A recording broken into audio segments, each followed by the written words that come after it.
Welcome to Late Night Whim Style. Man, do we have a show for you tonight. And now we have the world-famous poet, Mitchell Padgett. Tell us about some of your stuff, Mitchell. I know, he has been writing for a long time. I want to hear it, and he's going to tell us. He's going to read some of it to us, too. I don't know about world famous, but oh, it's not. Well, that's okay. People in Atlanta know me. How's that? That is cool. People in Atlanta know him. I've been writing since I was about, I'd say, 13 years old. I used to be an angry little kid. That's the way that a lot of gingers are, I assume. I don't know. I haven't met too many of us. But poetry was my way of dealing with my anger and everything. If I could write it all out, then I could get it out. Exactly. I don't have anything published right now. Well, I've been published a few times. I don't have anything in print right now.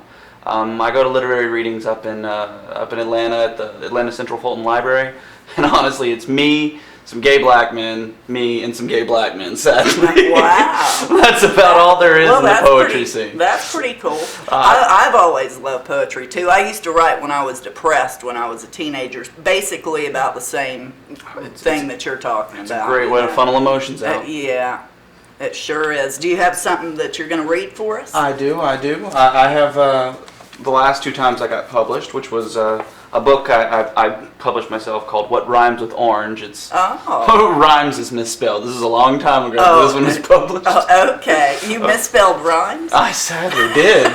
And book? They didn't edit it for No, you? This was a self-publishing thing. Yeah. And I proofread the heck out of the inside of this book, but oversight. That's a good conversation piece. I guess so. And then the other one is my high school's literary magazine. They were the Hawks was the school animal, and Toyota is hawk in Cherokee, apparently. Oh, okay. At least that's what somebody lied to us about. I don't know for certain. But yes, I'd just like to read some poems. Okay, that sounds good. He told me I couldn't act out, so I will be quiet in the back. You can, if you want to express yourself, you go ahead. Okay. I don't mind. All right. And I wore some blue suede shoes for Smurf Day. Good. That is super cool. All right. Just Smurfy. Thank you. So I guess just start reading, huh? Yes. Just because your brain is not parched does not mean you should not quench it. For even when your mouth is dry, can you still not be thirsty?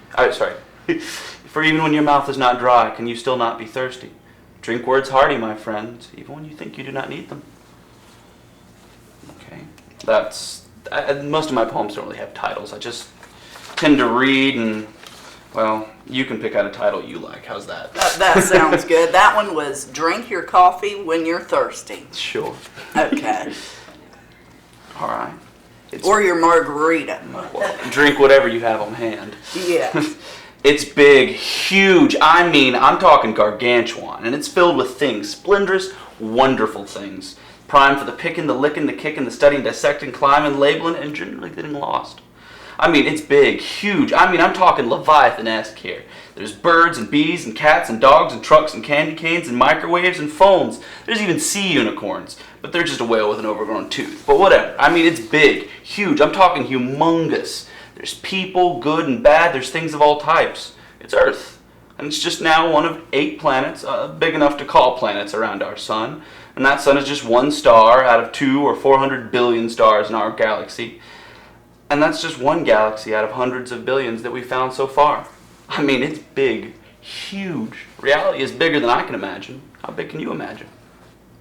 Cool. And I call that's what he said. That was exactly what I said. Oh, okay. All right, let's see here. Politics is not a thankless job. It is a patienceless job. For no man or woman can wave a wand and fix the world.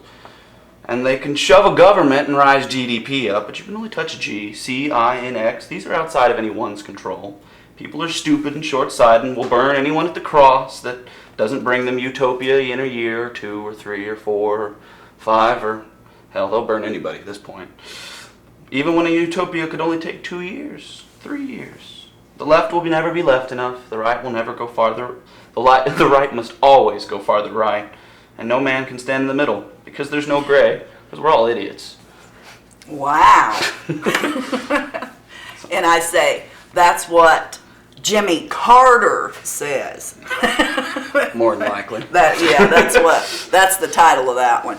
You know, we had a segment with Jimmy Carter cut out of this whole thing one time because it was just too much for Fox to deal with.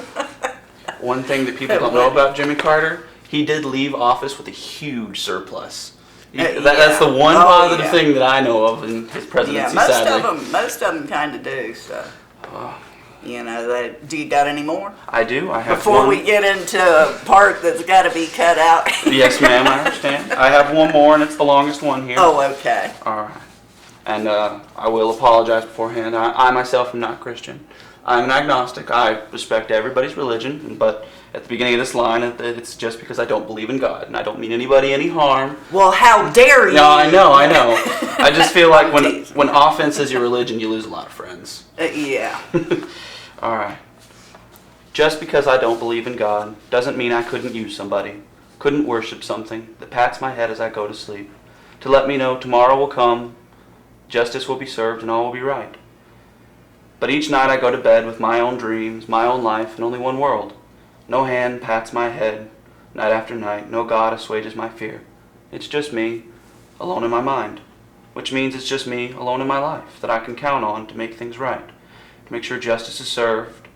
But I'm just one voice, one point, one being, and a vast array of fears, joys, hopes, and a general distaste or pleasure for what is. So I know that each morning when I wake, and every morning that anyone wakes, they are alone in their mind, despite the echoes of so many others' thoughts and beliefs. This world is ours, and it belonged to those who came before and all who come after. There is no universal sense of justice, no galactic hand to pat us on the head, just us. And our own moral compasses, so take time to calibrate them right. Use not money as a means of gauging good. Don't rely on capitalism alone, for life is not an Ayn Rand novel. Regardless of how much you love greed, she will always cheat on you.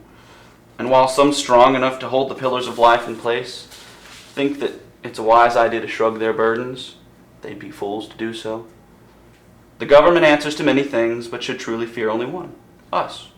So if there's something that life requires in your eyes but lacks in existence, use your hand, your mind, your soul, because they are all that you have to shape this world. Because even if God is real, and we can use him to make the world seem fine, in all honesty, we have no way to enforce him in day-to-day life.